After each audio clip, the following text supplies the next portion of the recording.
Hey there, Boots Owen here. As part of the ongoing jobs around the house with chimneys and scaffolding and pointing and everything else, it became appropriate to fit a stove to where I've got my Rumford fireplace. But a lot of people would fit their stove into the fireplace or in front of it. But in this case, the fireplace is in front of the door. So if I have a stove here, you come in and you're straight in front of it. So it's difficult to get seating around it. So what we've opted for instead is to fit the stove over here to the right of the fireplace, and that's reasonable because there's another chimney here. This fireplace is offset to the left slightly because there's a chimney in this trunking here. So what I'm going to do is put the stove over here, have a flue pipe coming straight up and into the chimney at an angle, and that means that I can do the minimum of interference apart from bursting off my skirting boards and fit a stove and leave the fireplace intact, and it'll probably be used as a log store. It's still completely workable as a fireplace and it works just great for burning timber, but the issue is that it's not as efficient. You obviously have a lot of heat going up the chimney with the fire, and this stove meets the new regulations for burning firewood in smokeless areas. So I need to put a hearth down. That's what we're at right now. The floor is obviously not flat, or maybe not obviously. This, roughly speaking, is about 1 inch thick, and at the back it's going to tapering to 0, so that's how much of a fall I have on my sitting room floor. There's going to be a sheet of OSB on top of that, cut out, and on top of that will be these 3/4 inch thick, they're patio slabs, but they're made out of vitrified ceramic. So they're basically really big tiles. It's 1200 square or thereabouts, so it'll just be 4 tiles cut to fit at the back, and then tiles to match a surround. There's a plug here, but I'll just blank that off and hide it behind the wall, and we'll lose a plug. If I'm in a mood, I might pull the cables down to the cellar and rewire it over to behind the OSB. Don't know at the moment. The room is chaos, and that's not the biggest task right now. What I want to do right now is to screw down the OSB onto the floor and then put some packers to replicate the tiles, and then fit the stove to get the stovepipe up. It's all in various boxes in the room, and that will give me a location for the stove and a location to make a hole in my wall. You might say a sheet of OSB with a tile on top does not a hearth make. Well, the reality is with this stove, there's a heat shield on the bottom, and you don't need to have anything underneath it apart from a sheet of metal, which really is only there to capture sparks and stuff. You could have it on carpet, except that the regs in the UK say that it must be on 12 mil of something incombustible or non-combustible. So vitrified ceramic will meet that need, and that's what we're doing right now. And so that's it up on 4 blocks. It weighs an absolute ton, a couple of 100 kilos, and I really struggled with my wife to get it off the pallet onto the new hearth area because it's so heavy, but we never lifted it, we just did a bit at a time. And it's in situ now. It'll have to be moved again to put the tiles down, but my logic is that I don't want the tiles down while I'm taking bricks out of the wall, because that could make a mess. Bricks out of the wall, I'm hoping it'll be up in the white area. This is I think it's either 10-foot or 11-foot ceilings in here, so they're quite a long range. So it'll be a 1 meter pipe and then an elbow and then another 1 meter at an angle. It might go in lower than I think, or else I might be able to get 2 meters straight up and then a 45 over, which might be more satisfactory looking at it now, or 1.5 meters and then an angle, something like that. The issue I'm going to have is tying the flexible liner that comes down the chimney in at an angle coming down here, but I'll figure it out. Pretty pleased with that now. That's looking pretty smart. So this is the hole I'm making, and it's lime plaster. So there's some of the paper that I took out, or didn't take out yet. It's a lime plaster. Extremely dusty, but I've got a bucket here beneath to catch what I can. You can see there's some horsehair in the mix. Like another way to do this would be with a grinder. You could cut a square, but what I'm going to do is go in, chip off the plaster in this area.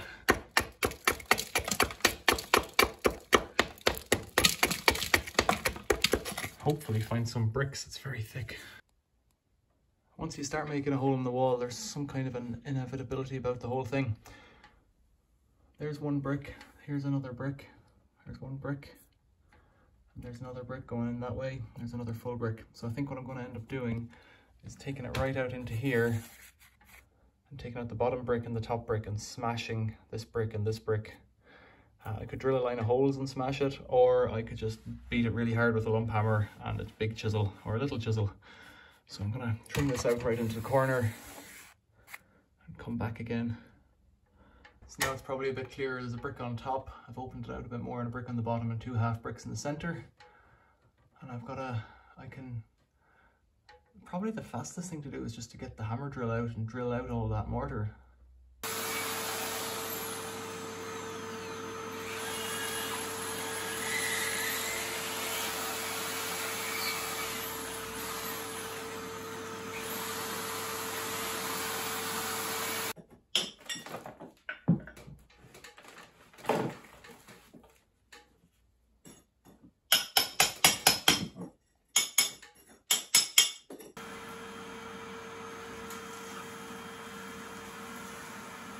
This is the elbow that has to go up here, so let's see how it fits. Oh, it's gotta go like that. It'll probably need another brick coming out further down or further up, or both. If it's going like that, yeah, it's gonna need, difficult to see the angle there, but it's gonna need another brick out. We'll look in there.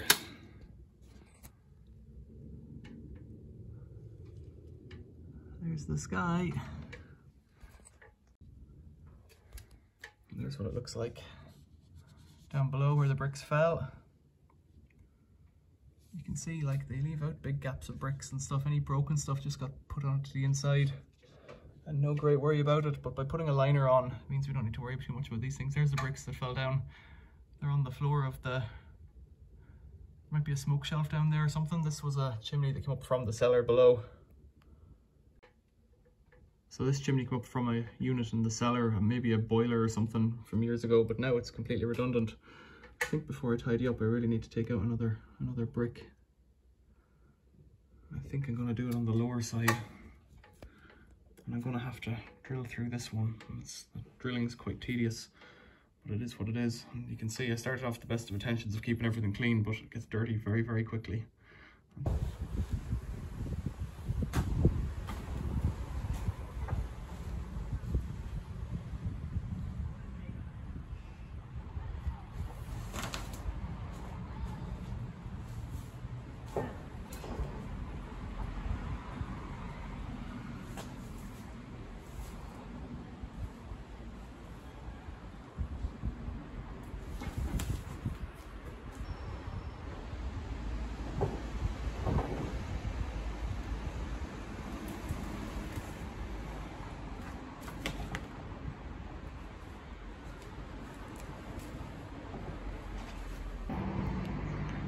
So I hauled the snake up here, a coil of twin wall flue. Twin wall? Flexi? I don't know what you call it. It does have 2 walls in it, I think.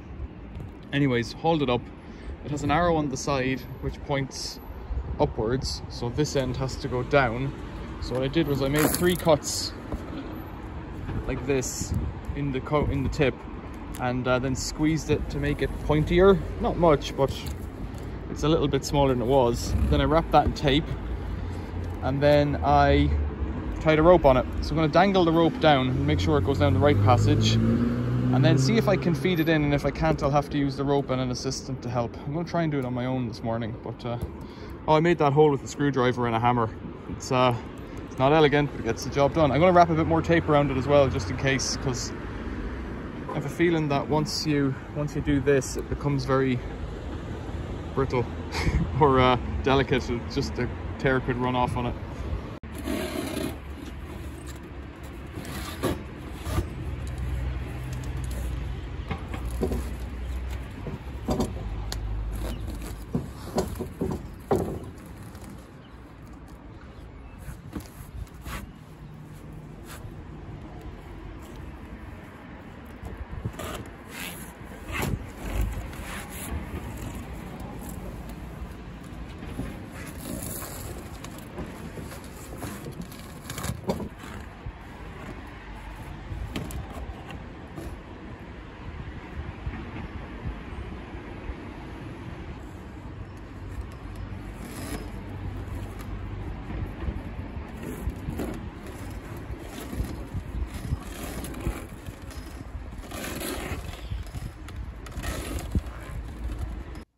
So the first time it went down, it got stuck on a little brick that was sticking out.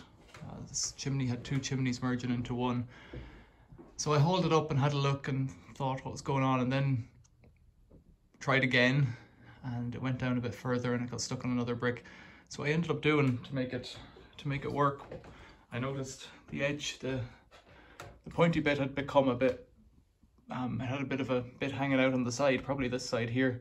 So I just pulled it all up again, smashed it with a hammer, and it got help to pull it down again. And it was just a matter of wiggling it from one side to the other to get it past the bricks. And then once it was, because you see the way it has this curve in it, it'll get stuck on one side and bias towards that. So once it was loose and moving, it just slides down. There's a lot of friction, like it's not going to fall out of the chimney as it stands. So the next job is to cut this off, the beat up end, cut it off, fit the collar to it, slide it back up, and then hang it from the top. So I'm up on a ladder, and you'll have to forgive the angles we've got here. I've cut that relatively square with a hacksaw, and the metal on the inside I've bent back with just the back of a knife, basically. Now this has 2 inches to go into, so hopefully it'll just fit. Oh yes. Now, you can see on the inside there's holes there, so you can see that it's gone in. It's not completely in yet. And with that, there are little holes around the outside to drive self-tapping screws in. So I'll put some of those in, and then we have an elbow to fit, and then I'll have to push this back up until the elbow is kind of sticking out of the wall a little bit up there. So I'm going to pull it back up about 1 meter now in a minute. So I'll get this screwed on first. Push it on a little bit better and screw it on first. And the idea is, behind these big holes in here, is that any water draining down the inside will always be diverted into the next pipe, so it doesn't run out of the pipe as it runs down the inside, condensation or tar or anything like that. So it all stays within the pipe and will wind up in the firebox. So there's the collar on it, and I've put the elbow on as well. The elbow is kind of loosely fitting, but the collar's screwed on. So I've got to pull this back up, fit the cap on top, and then attach the stovepipe. So back up on the chimney, I've cut off the excess, and I cut maybe 4 or 5 meters too much, or bought, but that's fine. Difficult to see now. I'll try and pull this up again.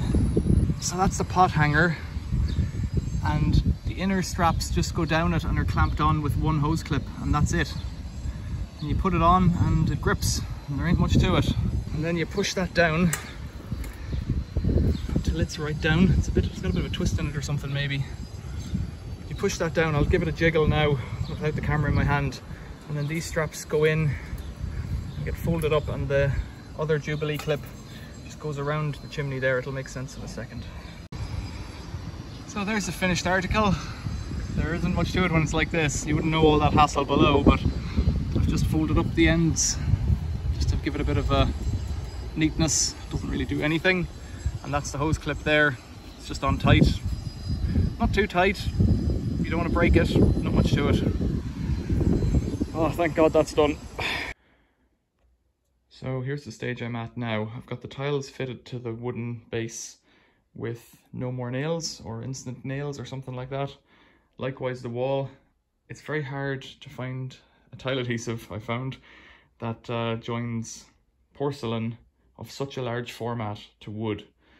These tiles are meant to be outside. You could probably just bung them on concrete, on cement mortar, but you need some way for that moisture to come out and then be flexible. No more nails seems to do the job adequately, and because it's a small area, that's fine. Likewise, you can see there's a different thickness. You're getting up on 1/4 inch or more here, down to less than 1/8 of an inch, back up to 1/4 of an inch. So for that kind of inconsistency, I've gone for an instant grab building adhesive.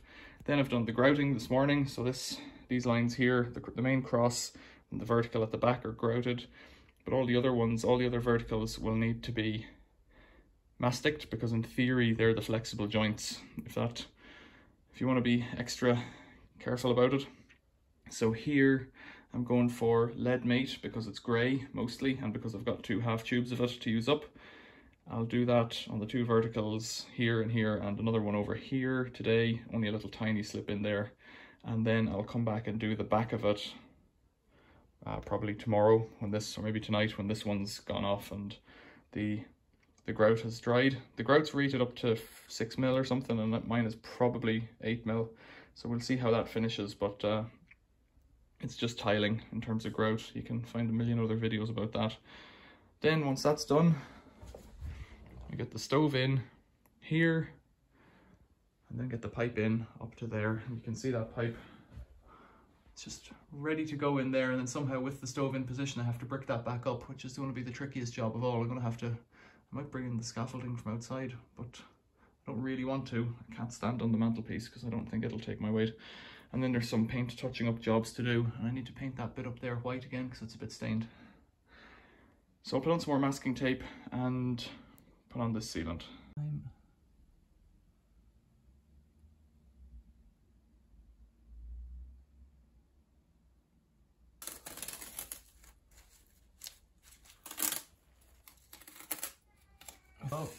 I'm over one side and not the other. So here's the stove installed. I've put tiles all around the back. They're patio slabs, basically 600 mil square patio slabs, and what's that, about 20 mil thick. They're fitted with no more nails or some equivalent product, instant grab adhesive to a timber base beneath this. This stove has a heat shield underneath, so it's completely adequate to have such a thin non-flammable surface beneath it.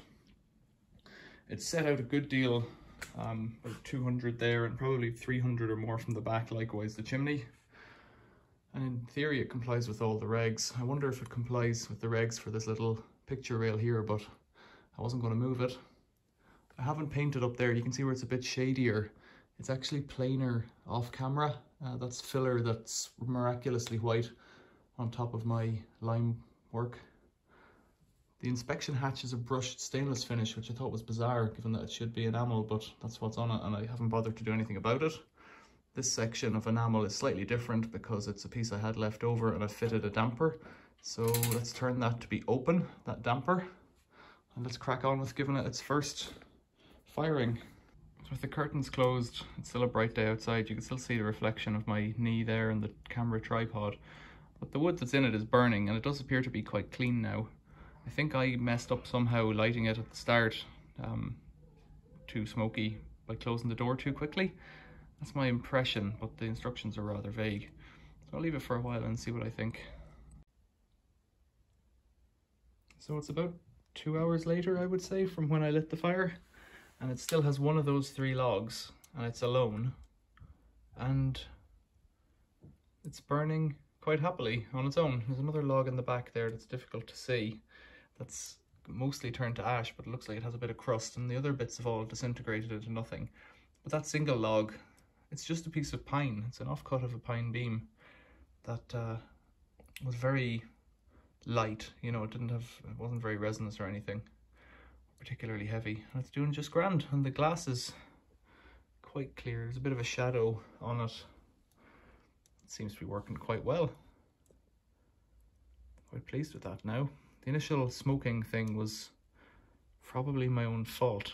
I don't know, we'll need to figure that out a bit better. But anyways, so it's a success. It's burning just fine. It's putting off, just one log, it's putting off a decent amount of heat. I don't know that I would want much more in it, which is, you know, ideal really, because I don't want to burn much wood. Super. Questions or comments after this extremely long process, please leave them below. Thanks for watching. See you later.